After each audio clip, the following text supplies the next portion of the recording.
شهر رمضان الذي أنزل فيه القرآن.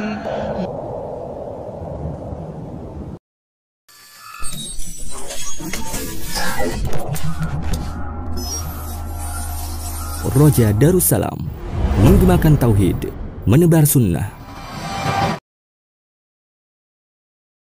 Bismillahirrahmanirrahim.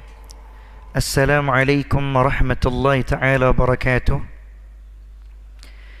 Innal hamdalillah nahmaduhu wa nasta'inuhu wa nastaghfiruh wa na'udzu billahi min shururi anfusina wa min sayyiati a'malina. May yahdihillahu fala mudilla lahu wa may yudlil fala hadiya lahu. Ashhadu an la ilaha illallah wahdahu la sharika lahu wa ashhadu anna Muhammadan abduhu wa rasuluh wa aminuhu ala wahyihi wa khiratuhu min khalqihi wa safiruhu bainahu wa bain ibadihi al-mab'uth bid-din al-qawim wal manhaj al-mustaqim. Arsalahu Allah rahmatan lil alamin wa imaman lil muttaqin wa hujjatan 'alal khalaiqi ajma'in. Amma ba'd. Kaum muslimin dan muslimat yang dirahmati oleh Allah Azza wa Jalla, segala puji bagi Allah Jalla wa Ala, yang mana Allah telah mengutus Nabi kita Muhammad sallallahu alaihi wasallam dalam menyampaikan risalah agama yang lurus ini. Segala puji bagi Allah Jalla wa Ala yang telah membangkitkan para sahabat radhiyallahu taala anhum ajma'in dalam mendampingi dakwah Nabi kita Muhammad sallallahu alaihi wasallam. Salawat serta salam semoga terus tercurah kepada junjungan kita, suri tauladan bagi kita, qudwah, contoh terbaik bagi kita, yaitu Nabiullah Muhammad sallallahu alaihi wasallam. Kaum muslimin dan muslimat yang dirahmati oleh Allah Azza wa Jalla, pada kesempatan kali ini kita akan membahas tentang pembahasan seputar puasa. Sebelum kita masuk ke pembahasan inti, ada baiknya kita mengetahui makna dari puasa. Jadi makna puasa secara bahasa, secara lughatan, itu artinya al-imsak. Makna puasa adalah al-imsak, yang artinya menahan. Artinya menahan. Sebagaimana perkataan dari Al-Imam Abu Ubaid, beliau mengatakan puasa secara bahasa yaitu siapapun yang menahan diri dari berbicara, makan atau berjalan, maka ia disebut dengan shaim, orang yang sedang berpuasa. Itu secara bahasa, bukan secara istilah, ya. Dan puasa dalam artian menahan juga disebutkan oleh Allah Subhanahu wa taala di dalam firman-Nya, tepatnya di surat Maryam, ya, ayat ke-26, inni nadhartu lirrahmani sawma falan ukallima al-yawma insiya. Sesungguhnya aku telah bernazar berpuasa untuk Rabbku Allah Jalla wa Ala yang Maha Pengasih. Falan ukallima al-yawma insiya, maka aku tidak akan berbicara dengan siapapun juga. Nah, ini makna secara bahasa. Jadi makna puasa secara bahasa artinya al-imsak atau menahan.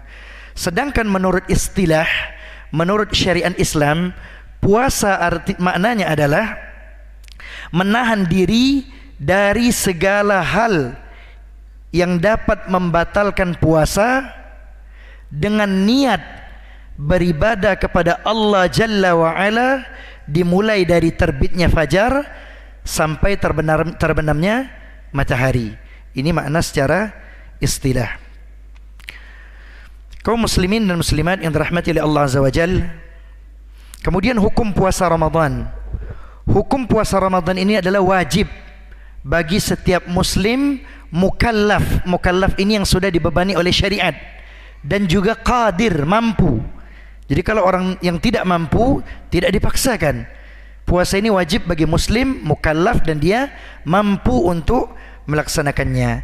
Dan banyak sekali dalil-dalil yang menunjukkan bahwasanya puasa Ramadan ini wajib. Salah satunya seperti dalam Al-Quran disebutkan, A'udzu billahi minasyaitonir rajim, Ya ayyuhalladzina amanu kutiba alaikumus-shiyam kama kutiba 'alal ladzina min qablikum la'allakum tattaqun. Wahai orang-orang yang beriman, diwajibkan kepada kalian berpuasa sebagaimana telah diwajibkan kepada orang-orang sebelum kalian, la'allakum tattaqun, agar kalian menjadi hamba Allah yang bertakwa. Jadi pensyariatan puasa ini sudah ada sebelum diutus Nabi Muhammad sallallahu alaihi wasallam. Ya, jadi benar apa yang disebutkan dalam ayat ini, yang mana kita ketahui bahwasanya ada namanya puasa Nabi Dawud. Itu sudah ada dari zaman dari umat-umat terdahulu. Begitu juga dalil wajibnya puasa Ramadan ini, tak kala ada orang Arab Badui yang mana rambutnya kusut masai datang kepada Rasulullah sallallahu alaihi wasallam, kemudian bertanya kepada Rasulullah, "Ya Rasulullah, beritahukan kepada diriku apa puasa yang diwajibkan Allah Jalla wa Ala kepadaku." Maka Rasulullah sallallahu alaihi wasallam bersabda, "Syahra Ramadhana illa an tatawwa'a syai'an." Jadi kata Rasulullah sallallahu alaihi wasallam, puasa yang diwajibkan bagimu adalah puasa Ramadan. Illa an tatawwa'a syai'a. Jika engkau menghendaki untuk melakukan puasa sunnah, maka lakukanlah, kata Rasulullah sallallahu alaihi wasallam. Rahul Bukhari, hadis riwayat Al-Bukhari. Jadi jelas ya, dari dua dalil ini baik dari Al-Qur'an dan As-Sunnah, maka hukum puasa Ramadan adalah wajib bagi setiap muslim mukallaf dan mampu untuk melakukannya. Dan orang yang meninggalkan puasa Ramadan dengan sengaja tanpa ada uzur syar'i, tanpa ada alasan yang dibolehkan oleh syariat kita, orang yang melakukan hal tersebut, ia telah melakukan dosa besar, ya, telah melakukan dosa besar. Jadi tidak boleh kita meninggalkan puasa Ramadan tanpa ada alasan yang dibenarkan, yang mana Rasulullah sallallahu alaihi wasallam bersabda, "Man aftara yawman min Ramadan min ghairi udhrin wala maradin lam yaqdi siyamud dahr wa ansamahu." Jadi kata Rasulullah sallallahu alaihi wasallam, barang siapa yang membatalkan puasa satu hari saja di dalam bulan Ramadan tanpa ada alasan yang jelas, ataupun dia tidak sakit, jadi dia tidak sakit dan juga tidak ada uzur syar'i yang menyebabkan ia boleh membatalkan puasanya, ya, sengaja membatalkan puasanya dengan sengaja, maka kata Rasulullah sallallahu alaihi wasallam, maka ia tidak dapat mengganti puasa tersebut walaupun ia puasa dengan puasa dahr, yaitu puasa secara terus menerus sepanjang masa meskipun ia melakukannya. Hadis riwayat Al-Bukhari. Begitu juga ada hadis yang menjelaskan tentang hal tersebut, yaitu dari sahabat Abu Umamah Al-Bahili radhiyallahu an. Ia berkata, aku pernah mendengar Rasulullah sallallahu alaihi wasallam bersabda ketika tengah tidur. Jadi Rasulullah sallallahu alaihi wasallam bercerita, ketika tengah tidur aku didatangi oleh dua orang laki-laki. Kemudian dua orang laki-laki ini menarik lengan Rasulullah sallallahu alaihi wasallam seraya berkata, naiklah ke atas gunung tersebut. Dan gunung ini gunung yang terjal, sangat tinggi. Kemudian Rasulullah sallallahu alaihi wasallam mengatakan, aku tidak akan sanggup untuk menaikinya. Maka orang yang menarik lengan Rasulullah tersebut, dua orang tersebut mengatakan, naiklah, kami akan memberikan kemudahan bagimu. Kemudian Rasulullah sallallahu alaihi wasallam naik. Ya, Rasulullah bercerita ini, naik. Ketika sampai di atas gunung yang terjal, di atas kegelapan gunung, ya, maka Rasulullah sallallahu alaihi wasallam mendengar suara jeritan yang begitu besar, begitu keras suaranya. Lantas Rasulullah sallallahu alaihi wasallam bertanya, siapakah? Suara apakah itu? Maka mereka menjawab, itu adalah suara para penghuni neraka. Kemudian Rasulullah dibawa lagi berjalan, ya. Kemudian Rasulullah sallallahu alaihi wasallam melihat orang-orang yang bergelantungan pada urat besar di atas tumit mereka, yang mana mereka dalam keadaan mulutnya robek dan mengeluarkan darah. Kemudian Rasulullah sallallahu alaihi wasallam mengatakan, siapakah mereka? Maka orang yang menarik lengan Rasulullah sallallahu alaihi wasallam tersebut mengatakan, mereka adalah orang yang sengaja membatalkan puasa puasa Ramadan, berbuka sebelum waktunya tanpa ada uzur yang syar'i. Jadi sengaja mereka membatalkan puasa atau mereka tidak puasa sama sekali. Ya, na'udzubillah ya. Ini termasuk salah satu dosa besar ya. Demikianlah gambaran mengerikan dari azab yang ditimpakan terhadap orang-orang yang merusak kesucian bulan Ramadan. Kaum muslimin dan muslimat yang dirahmati oleh Allah Azza wa Jalla. Dan puasa Ramadan ini, puasa memiliki syarat wajib ya. Jadi puasa itu ada syarat wajibnya. Syarat wajib puasa. Yang pertama itu Islam. Ya. Jadi syarat wajib puasa yang pertama adalah Islam. Jadi tidak mungkin seseorang itu bisa diterima puasanya kalau dia di luar agama Islam. Yang mana Allah Ta'ala berfirman, "Qul hal nunabbi'ukum bil akhsarina a'mala alladhina dhalla sa'yuhum fil hayatid dunya wa hum yahsabuna annahum yuhsinuna sun'a ulaika alladhina kafaru bi ayati rabbihim wa liqa'ihi fahabitat a'maluhum fala nuqimu lahum yawmal qiyamati wazna." Jadi Allah Ta'ala berfirman, katakanlah wahai Muhammad, apakah perlu kami beritahukan kepadamu tentang orang-orang yang paling rugi perbuatannya, yaitu orang-orang yang sia-sia perbuatannya di dunia ya. Seluruh perbuatan yang ia lakukan di dunia itu sia-sia semuanya. Wa hum yahsabuna annahum yuhsinuna sun'a. Mereka menganggap bahwa apa yang telah mereka lakukan tersebut adalah amalan terbaik, perbuatan yang paling baik, sebaik-baik perbuatan menurut mereka. Ulaika alladzina kafaru bi ayati rabbihim. Padahal mereka adalah orang-orang yang ingkar terhadap ayat-ayat Allah. Mereka kafir ya. Wa liqa'ih. Kemudian mereka juga mengingkari perjumpaan dengan Allah Jalla wa Ala. Fahabitat a'maluhum. Maka amalan yang mereka lakukan sia-sia walaupun mereka menganggap amalan mereka adalah amalan terbaik. Kenapa sia-sia? Karena mereka mengingkari ayat-ayat Allah, mereka kafir. Dan mereka juga mengingkari pertemuan atau perjumpaan dengan Allah Jalla wa Ala. Fala nuqimu lahum yawmal qiyamati wazna. Maka kata Allah, Allah tidak akan pernah menimbang amal perbuatan yang sudah mereka lakukan pada hari kiamat. Jadi langsung dimasukkan ke dalam neraka karena mereka kafir. Jadi syarat wajib puasa yang pertama harus beragama Islam. Innad dina indallahil Islam. Sesungguhnya agama di sisi Allah, agama milik Allah Jalla wa Ala hanyalah Islam. Agama yang diridhai oleh Allah cuman Islam. Ini syarat yang pertama. Kemudian yang kedua, berakal. Syarat wajib puasa yang kedua adalah berakal. Bagaimana bisa seseorang berniat kalau dia tidak berakal? Sedangkan puasa itu wajib berniat, ya. Karena itu syarat wajib puasa yang kedua adalah berakal. Kemudian yang berikutnya baligh, ya. Telah mencapai usia dewasa, telah dibebani syariat. Bagaimana anak kecil yang berpuasa? Anak kecil yang berpuasa yang sudah mumayyiz itu puasanya sah. Dan kata Syekh Saleh Al-Fauzan dihukumi sunnah. Ya, dihukumi sunnah. Jadi dilatih dari kecil boleh. Kemudian syarat wajib puasa yang berikutnya adalah muqim, menetap.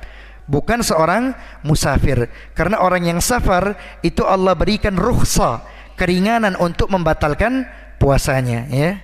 Jadi syarat wajib puasa yang berikutnya adalah menetap, bukan seorang musafir. Kemudian yang berikutnya, syarat wajib puasa yang berikutnya adalah suci dari haid dan nifas sepanjang waktu. Jadi kalaupun semenit lagi mau masuk waktu berbuka, wanita tersebut haid, maka batallah puasanya, ya. Jadi syarat wajib puasa yang berikutnya suci dari haid dan nifas sepanjang hari. Yang mana disebutkan dalam hadis, alaysa idza hadat lam tusalli wa lam tasum. Bukankah apabila wanita sedang haid ia tidak mengerjakan salat dan tidak berpuasa? Hadis riwayat Al-Bukhari. Nah, kemudian pertanyaannya, bagaimana kalau seorang wanita ini suci di siang hari Ramadan? Misalnya jam 12 siang dia suci. Apa yang harus dia lakukan? Nah, di sini ada khilaf, ada silang pendapat di antara para ulama. Pendapat yang pertama, saya ulangi kembali ya, perempuan yang suci di siang hari Ramadan. Kalau haid kan tidak boleh puasa. Tiba-tiba suci di siang hari Ramadan, misalkan di jam 12 siang, apa yang harus mereka lakukan? Di sini ada khilaf, ada perbedaan di antara para ulama. Pendapat yang pertama, pendapat dari Imam Ahmad dan Imam Abu Hanifah. Mereka mengatakan bahwa perempuan yang suci di siang hari Ramadan, mereka wajib menahan diri mereka dari hal-hal yang membatalkan puasa sampai masuk waktu berbuka. Dan pendapat ini dikuatkan oleh Syekh Saleh Al-Fauzan. Ini pendapat yang pertama. Sedangkan pendapat yang kedua, pendapat dari Imam Malik, beliau mengatakan istirahat. Tidak masalah mau makan mau minum, tidak masalah. Karena puasa itu satu kesatuan. Kalau sudah batal di awal, sudah tidak puasa dari awal, maka selesai. Dan pendapat ini dikuatkan oleh Syekh Muhammad bin Saleh Al-Utsaimin. Kemudian pendapat yang ketiga adalah pendapat dari Imam Asy-Syafi'i. Imam Asy-Syafi'i mengatakan dianjurkan saja untuk menahan diri dari hal-hal yang membatalkan puasa. Dianjurkan, bukan wajib ya. Kalau mau makan silakan, tapi dianjurkan untuk menahan diri untuk menghormati orang-orang yang berpuasa dan menghormati bulan Ramadan. Wallahu taala a'la wa a'lam. Insyaallah pendapat yang lebih rajih, pendapat yang lebih kuat adalah pendapat dari Imam Asy-Syafi'i ya. Pendapat dari Imam Asy-Syafi'i. Boleh mau makan mau minum silakan, tapi alangkah baiknya kita menghormati orang yang berpuasa. Wallahu taala a'la wa a'lam. Kemudian syarat wajib puasa yang berikutnya dilaksanakan pada waktunya. Tidak boleh kita membuat waktu sendiri. Misalkan bukanya jam 5, sahurnya jam 8 pagi ya. Tidak boleh, karena waktu ini sudah ditentukan langsung oleh Allah Jalla wa'ala, yang mana Allah Ta'ala berfirman di dalam surah Al-Baqarah ayat 187, wa kulu washrabu hatta yatabayyana lakumul khaytul abyadu minal khaytil aswadi minal fajr. Makanlah dan minumlah sampai tampak jelas bagi kalian benang putih dan benang hitam, yaitu fajar. Maksudnya apa? Maksudnya kalau sudah masuk waktu fajar, ya waktu subuh, berhenti dari makan dan minum. Kita menahan diri dari hal-hal yang membatalkan puasa. Thumma atimmus siyama ilal lail. Kemudian kita menahan diri sampai masuknya waktu malam. Ya, masuknya waktu malam maksudnya di situ terbenamnya matahari, ya, dengan dikumandangkannya azan maghrib. Nah, itu waktu yang sudah ditentukan oleh Allah Jalla wa Ala. Itu syarat wajib puasa yang terakhir. Kemudian kita masuk ke pembahasan yang berikutnya, rukun puasa. Rukun puasa ini cuma ada dua. Yang pertama niat, ya. Yang pertama niat. Yang mana Allah Ta'ala berfirman, wa ma umiru illa liya'budullaha mukhlishina lahuddin hunafa. Padahal mereka hanya diperintahkan menyembah Allah dengan niat yang ikhlas dalam menjalankan agama yang lurus ini. Kita bisa lihat juga yang mana Rasulullah sallallahu alaihi wasallam bersabda, innamal a'malu binniyat, ya. Amalan perbuatan itu tergantung pada niat. Wa innama likulli imri'in ma nawa. Dan setiap orang akan mendapatkan balasan sesuai dengan apa yang ia niatkan. Jadi rukun puasa yang pertama adalah niat. Bahkan Rasulullah sallallahu alaihi wasallam bersabda dalam hadis yang lain yang diriwayatkan oleh Imam Abu Dawud, At-Tirmidzi dan An-Nasa'i, Rasulullah sallallahu alaihi wasallam bersabda, "Man lam yujmi'is shiyam qabla al-fajr fala siyama lahu." Jadi kata Rasulullah sallallahu alaihi wasallam, barang siapa yang tidak berniat, ya, barang siapa yang tidak berniat sebelum fajar, maka puasanya tidak sah. Jadi harus berniat sebelum datangnya waktu fajar. Kalau sudah masuk waktu fajar baru berniat, maka puasanya tidak sah. Dan niat ini, Pak, ya, niat ini bukan nawaitu, ya. Nawaitu itu lafaz. Nawaitu shauma ghadin. Nabi tidak pernah mengajarkan hal tersebut, ya. Nabi tidak pernah memberikan contoh, ya, ataupun para sahabat juga tidak pernah melakukan hal tersebut. Bahkan Al-Imam An-Nawawi rahimahullah ta'ala, seorang ulama besar dari mazhab Syafi'iyah, beliau pernah mengatakan, la yasihhu shaum illa bin niyah. Puasa itu tidak sah kecuali dengan niat. Wa mahalluha al-qalb. Dan tempatnya niat itu di hati. Wala yushtaratu an-nutqu. dan tidak disyaratkan untuk diucapkan bila khilafin, tanpa ada khilaf di antara para ulama. Ini Imam Nawawi yang bilang. Kata Imam Nawawi, tidak ada perselisihan di antara ulama bahwasanya niat itu letaknya di hati. Wala yushtaratu an-nutqu, dan tidak disyaratkan untuk diucapkan. Bila khilaf, tidak ada khilaf, ya. Jadi kalau ada yang mengatakan, ada ulama yang mengatakan ada perselisihan di antara ulama, bagaimana ini, ya? Sedangkan Imam Nawawi saja mengatakan bila khilaf, tidak ada perselisihan di antara para ulama tentang hal tersebut. Wallahu taala a'la wa a'lam. Kemudian yang kedua, ya, jadi rukun puasa itu ada dua. Yang pertama niat, yang kedua menahan diri dari hal-hal yang membatalkan puasa. Sudah dua itu saja rukun puasa. Kemudian kita masuk ke dalam bab yang akan kita bahas, ya, yaitu sunnah-sunnah puasa.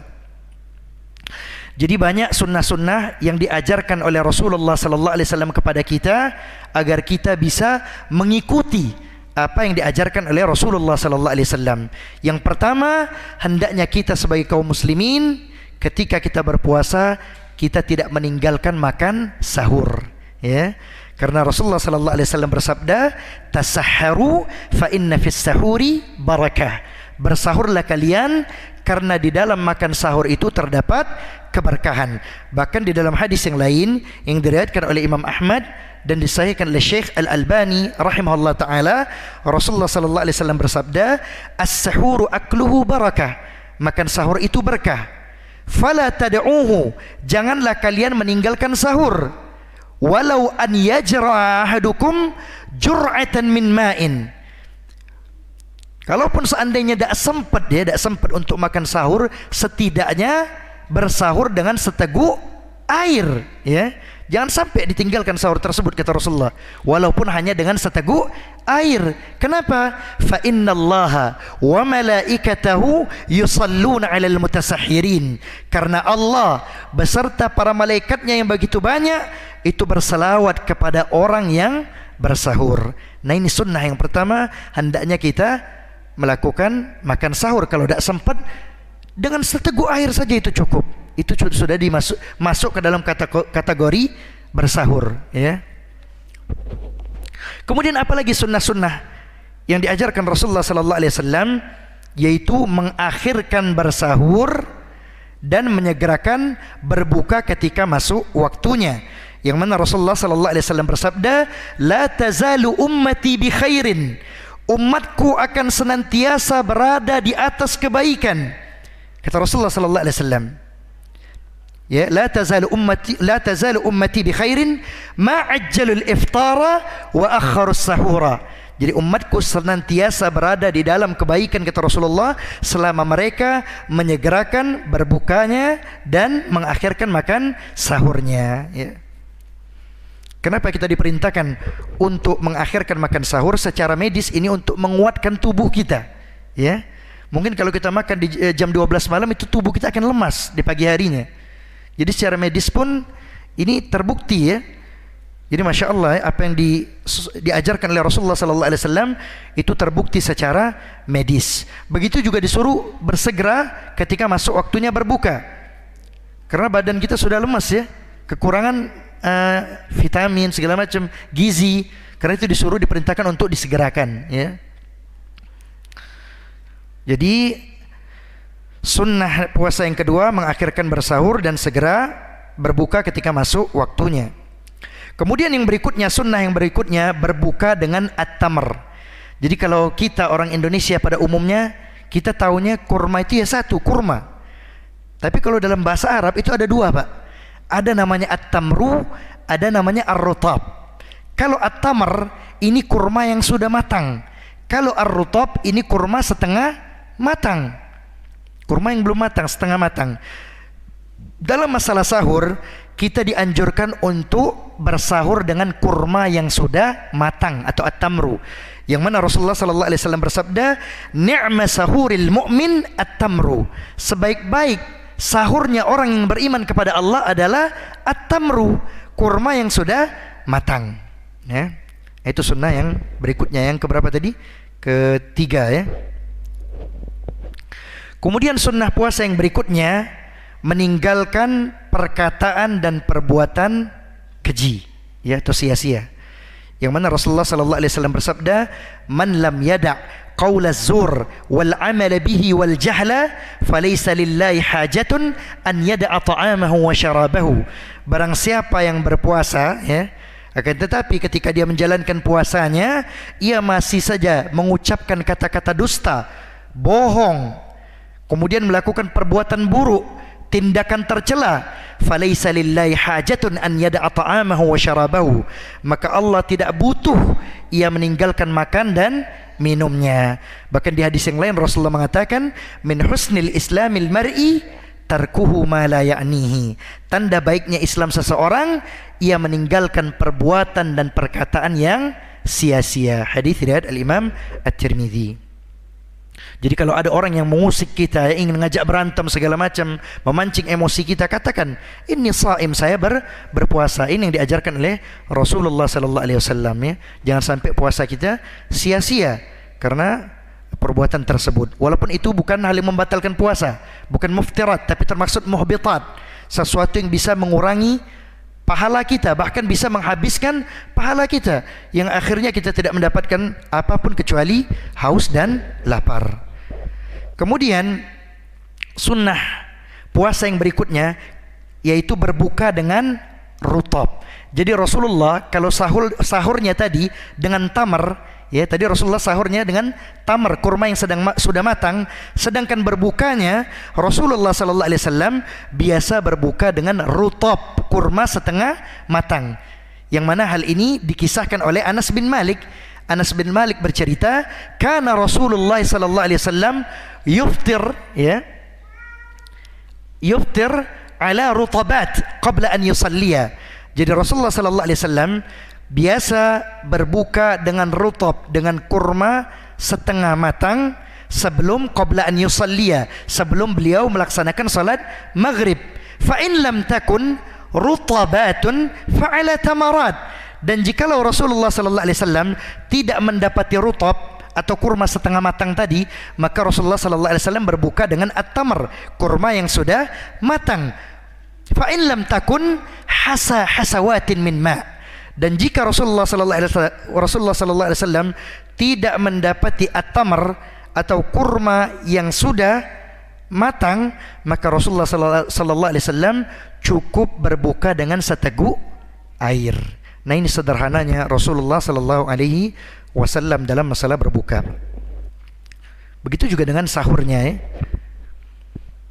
Nah, di sini juga di hadis ini, ya, disebutkan bahwa teks hadis ini rutabnya disebut dalam bentuk jamak, rutabat, berarti beberapa kurma setengah matang. Tamarat juga beberapa, ya. Jadi kalau ada yang mengkhususkan bilangan ganjil harus 3, harus 5, itu sebenarnya tidak ada dalam hadis. Karena disebutkan dalam hadis itu beberapa, ya, rutabat, tamarat dalam bentuk jamak. Jadi tidak disebutkan secara spesifik beberapa kurmanya, kecuali hadis tentang kurma ajwa. Nah, itu baru disebutkan 7 butir. Barang siapa yang di pagi harinya memakan 7 butir kurma ajwa, maka ia akan terhindar dari racun dan dari sihir. Itu disebutkan. Tapi kalau dalam masalah berbuka itu tidak ada sebenarnya. Harus mengkhususkan 3, 5, ya, wallahu a'lam. Anda tidak pernah menjumpai hadis tersebut, ya, yang ada beberapa. Jadi silakan. Yang jelas lebih dari kalau bentuk jamak itu kalau dalam bahasa Arab lebih dari 2, ya, lebih dari 2. 3 itu sudah masuk bentuk jamak.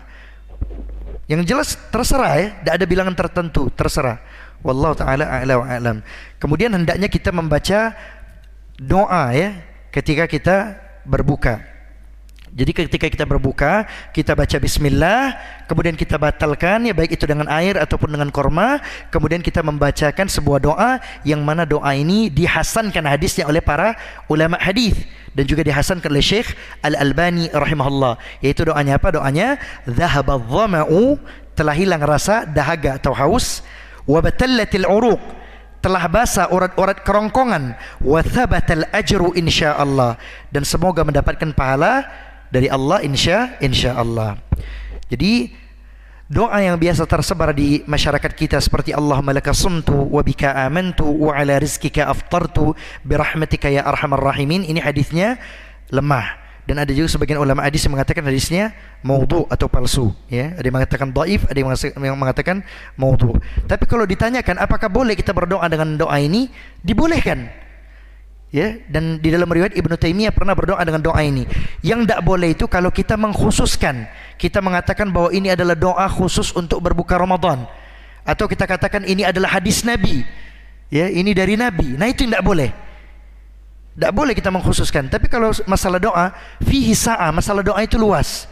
Kita mau minta apa saja boleh, tapi hendaknya kita memperbanyak meminta akhirat kita. Sedangkan dari arti doa ini tidak ada yang keliru. Allahumma laka sumtu, ya Allah aku berpuasa untukmu, wa bika amantu, aku beriman kepadamu, wa ala rizkika aftartu, dan dengan rezeki yang engkau berikan aku berbuka. Birahmatika, dengan rahmat dan kasih sayangmu, ya arhamar rahimin, wahai yang maha pengasih lebih dari mereka yang berhati kasih. Tapi kalau seandainya dirutinkan ini saja doanya dan ini dari Nabi dikhususkan, itu tidak boleh. Itu tidak boleh karena hadisnya lemah. Karena kita berdalil itu dengan hadis yang sahih atau setidaknya hasan. Nah, hadis yang tadi saya sebutkan dhahabat dhama'u wa batallatil uruq wa thabatal ajru insyaallah, itu hadisnya hasan, dihasankan oleh para ulama. Kemudian sunnah yang berikutnya, hendaknya kita memberi makan pada orang yang berpuasa. Yang mana Rasulullah sallallahu alaihi wasallam bersabda, "Man fattara sha'iman kana lahu mithlu ajrihi ghaira annahu la yanqusu min ajri as-sha'imi syai'a." Siapa yang memberi makan orang yang berpuasa, maka baginya pahala setiap orang yang berpuasa tersebut tanpa mengurangi pahala orang yang berpuasa itu sedikit pun juga. Maksudnya apa? Maksudnya kita mendapatkan pahala dan kita juga mendapatkan pahala orang yang kita kasih makan tadi tanpa mengurangi pahala orang tersebut. Begitu maksudnya. Ya, jadi Rasulullah sallallahu alaihi wasallam adalah orang yang paling dermawan di muka bumi ini. Dan ketika masuk bulan Ramadan, Rasulullah sallallahu alaihi wasallam lebih dermawan lagi, ya.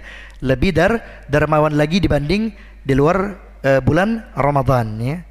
Jadi alangkah baiknya ya kalau kita memberikan makan kepada orang yang berpuasa, apalagi orang yang berpuasa itu adalah orang-orang yang saleh. Kenapa? Karena kita akan mendapatkan pahala orang tersebut, ya, tanpa mengurangi pahala orang yang kita kasih makan tadi, ya. Begitu. Kemudian hendaknya kita ketika kita berpuasa, kita memperbanyak doa, ya, memperbanyak doa. Ketika kita sedang berpuasa seperti sekarang, ya, kita lagi berpuasa ini, memperbanyak doa. Kenapa? Karena kata Rasulullah sallallahu alaihi wasallam, ada 3 doa yang tidak akan ditolak oleh Allah Jalla wa Ala. Yang pertama, as-shaimu hatta yuftira, yaitu doa orang yang berpuasa sampai dia berbuka. Yang kedua, al-imamul adil, doa pemimpin yang adil. Kemudian yang ketiga, da'watul mazlum, doa orang yang terzalimi. Begitu juga dalam hadis yang lain disebutkan, inna lillahi utaqa'a fi kulli yaumin wa lailatin wa likulli 'abdin minhum da'watun mustajabatun.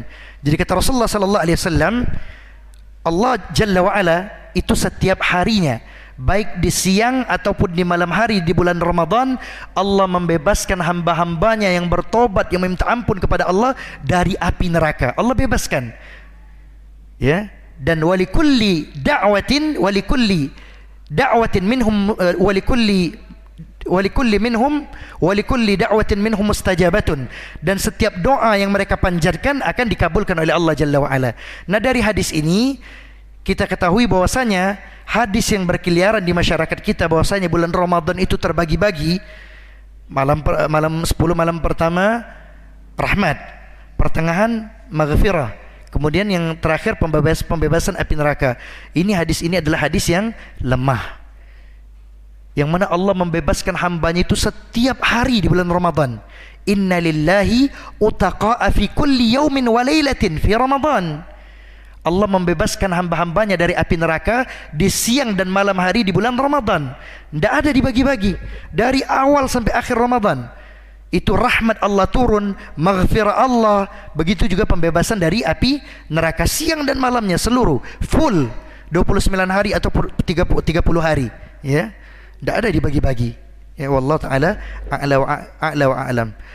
Kemudian hendaknya kita banyak-banyak istighfar, meminta ampun kepada Allah ketika waktu sahur.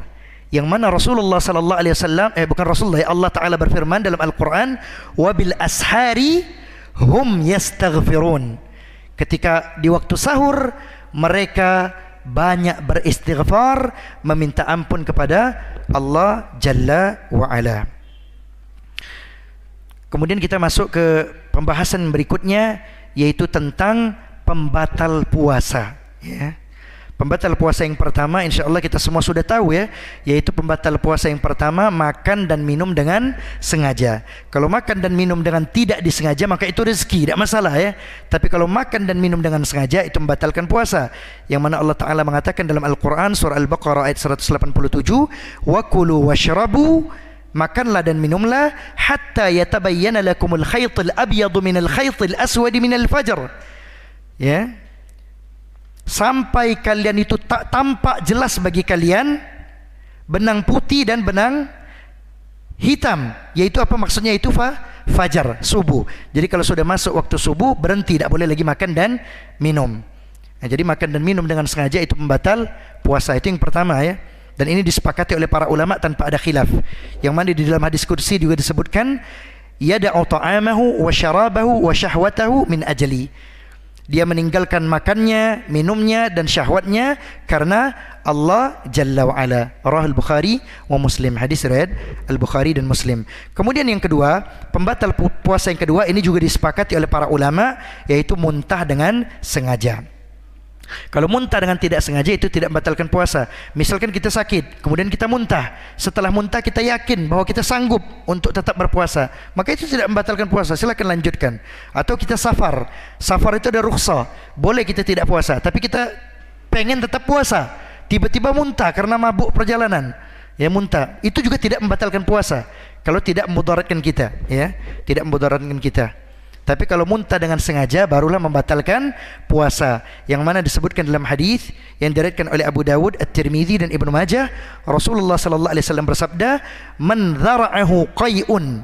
Barang siapa ya man dzara'ahu qai'un, barang siapa yang muntah dengan tidak disengaja, wa huwa shaimun, dalam keadaan dia berpuasa, falaisa alaihi qada, maka tidak perlu baginya untuk mengqada atau mengganti puasanya. Wa in istaqa'a falyaqdi, dan barang siapa yang dia muntah dengan sengaja maka wajib bagi dia untuk mengqada atau mengganti puasanya. Kemudian yang berikutnya adalah pembatal puasa yang berikutnya, ini juga disepakati oleh para ulama, yaitu haid dan nifas. Yang mana Ibunda Aisyah pernah menceritakan hal tersebut, kana yusibuna dzalik, kami para wanita biasa, ya, mengalami haid dan nifas. Fanu'maru biqada'is shaum wa la nu'maru biqada'is shalah. Kami diperintahkan oleh Rasulullah sallallahu alaihi wasallam untuk mengqada puasa dan tidak mengqada salat. Dan dalilnya bahwasanya haid dan nifas itu membatalkan puasa. Ini juga disepakati oleh para ulama. Kemudian yang berikutnya, pembatal puasa yang berikutnya yang juga disepakati oleh para ulama, yaitu jima di siang hari bulan Ramadan. Kalau malam tidak masalah, sudah selesai, kita sudah tidak berpuasa lagi, ya. Tapi orang yang melakukan jima, hubungan suami istri di siang hari bulan Ramadan, itu membatalkan puasanya. Bahkan ada kafarah, ada denda, penembus dosa di situ. Ini dikisahkan oleh Abu Hurairah radhiyallahu an, tak kala mereka sedang duduk bersama Rasulullah sallallahu alaihi wasallam, kemudian datang seorang lelaki. Lelaki itu mengatakan, "Halaktu ya Rasulullah." Celaka aku wahai Rasulullah. Kemudian kata Rasulullah, "Ma ahlakaka?" Apa yang membuatmu celaka? Maka pemuda orang ini mengatakan, ya, lelaki ini mengatakan, "Waqa'tu bimra'ati." Aku telah bersetubuh dengan istriku. Maka kata Rasulullah sallallahu alaihi wasallam, apabila engkau ada seorang budak, maka merdekakan budak tersebut. Maka orang ini mengatakan, "Saya tidak punya," ya. Kemudian kata Rasulullah sallallahu alaihi wasallam, "Kalau begitu engkau berpuasa 2 bulan berturut-turut," ya. Maka orang ini mengatakan, "Aku juga tidak sanggup." Kemudian kata Rasulullah, "Kalau begitu engkau memberi makan kepada 60 orang miskin." Lelaki ini mengatakan, "Aku juga tidak sanggup." Kemudian Rasulullah sallallahu alaihi wasallam terdiam. Tak lama berselang, ada salah seorang sahabat yang datang membawa 1 wadah kurma yang banyak kurmanya, ya.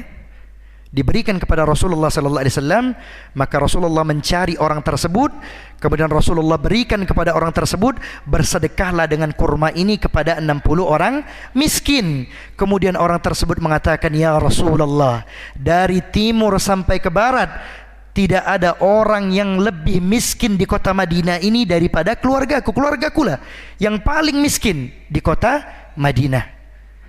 Kemudian Rasulullah SAW tertawa sampai gigi taringnya kelihatan. Maka Rasulullah mengatakan, bersedekahlah dengan kurma ini kepada keluargamu.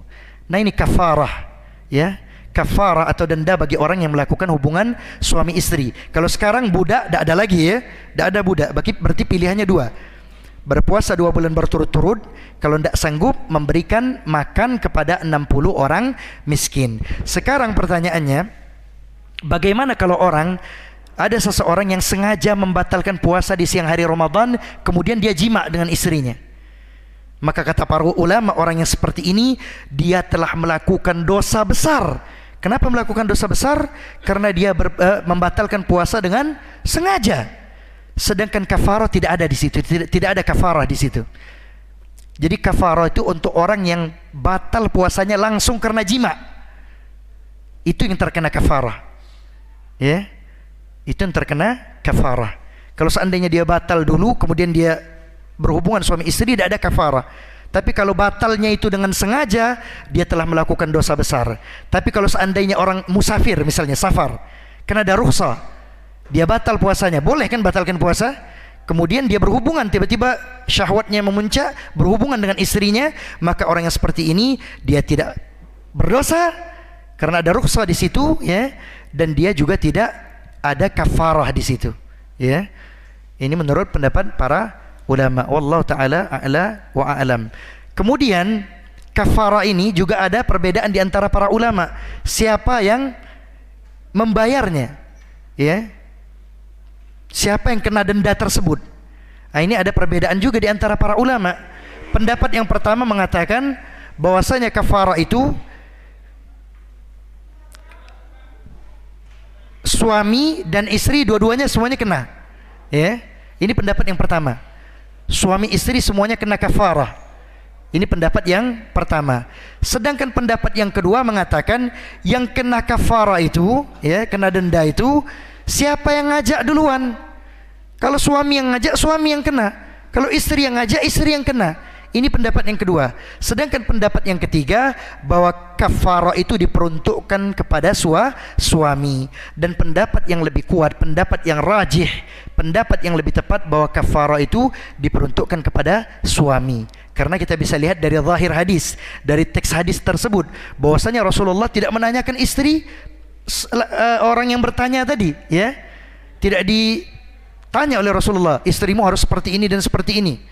Siapa yang duluan, antum yang ngajak atau istri antum yang ngajak? Enggak. Tapi Rasulullah langsung memerintahkan suami tersebut, ya. Karena itu pendapat yang lebih kuat bahwa kafarah itu diperuntukkan kepada seorang suami yang harus melunasi kafarah tersebut. Wallahu taala a'la wa a'lam. Kemudian pembatal puasa yang berikutnya adalah inzalul mani, mengeluarkan mani dengan sengaja.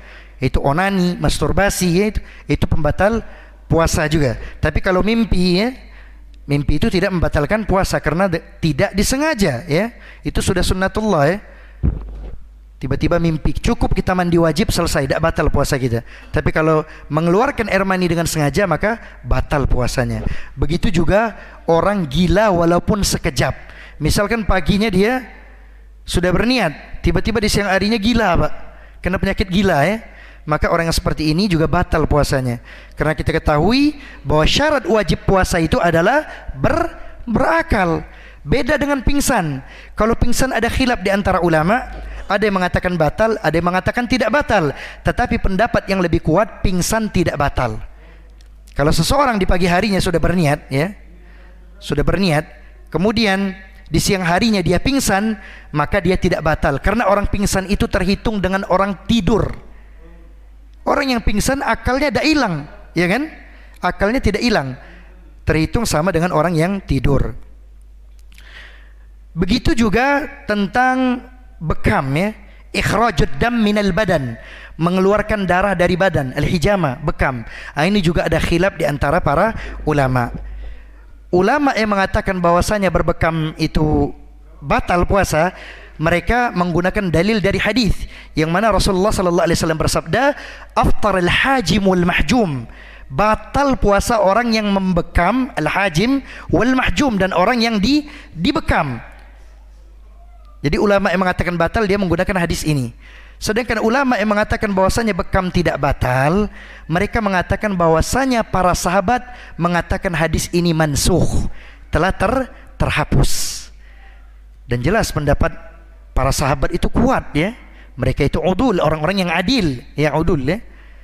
Jadi para ulama menguatkan pendapat ya bahwasanya bekam itu tidak membatalkan puasa, karena ini pendapat dari para sahabat. Kata para sahabat, hadis ini sudah terhapus, mansukh. Kita tahu siapa para sahabat.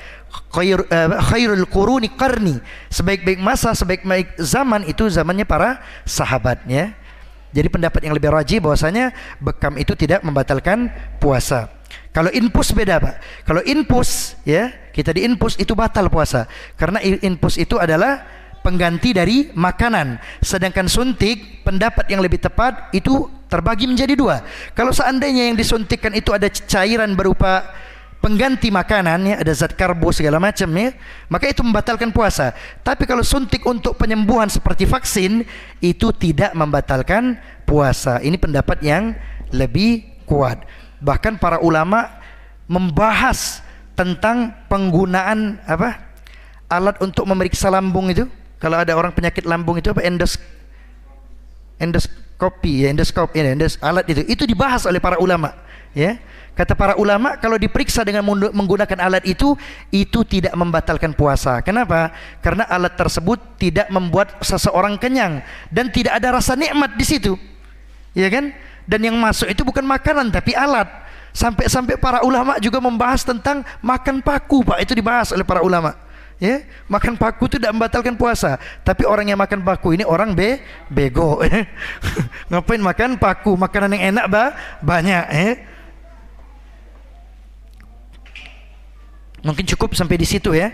Pembatal puasa. Jadi ada yang ulama sepakat, ada yang khilaf di antara para ulama. Begitu juga yang terakhir, penggunaan inhaler untuk orang asma itu. Nah itu juga diperselisihkan oleh para ulama, dan pendapat yang lebih kuat insyaallah pendapat dari Syekh Muhammad bin Saleh Al-Utsaimin, yang mana beliau mengatakan bahwasanya inhaler itu hanya meliputi bagian alat pernapasan manusia tapi tidak masuk ke lambung. Sama seperti mencium aroma ya. Misalnya aroma makanan, misalnya bau kotoran, itu sama, terhitung dikiaskan sama dengan mencium aroma makanan atau aroma yang lainnya. Wallahu taala a'la wa a'lam. Yang jelas inhaler pendapat yang lebih kuat tidak membatalkan puasa. Mungkin saya cukupkan sampai di sini. Kalau ada kata-kata saya yang keliru, yang salah, kepada Allah saya memohon ampun, dan kepada kaum muslimin dan muslimat, al-ikhwan wal akhwat yang ada di sini, saya meminta maaf karena kekurangan, kesalahan, kekeliruan datangnya dari saya pribadi, sedangkan kebenaran datangnya dari Allah Jalla wa Ala. Kita tutup kajian kita pada sore hari ini dengan bacakan doa kafaratul majlis. Subhanakallahumma wa bihamdika asyhadu an la ilaha illa anta astaghfiruka wa atubu ilaik. Wassalamu alaikum warahmatullahi taala wabarakatuh.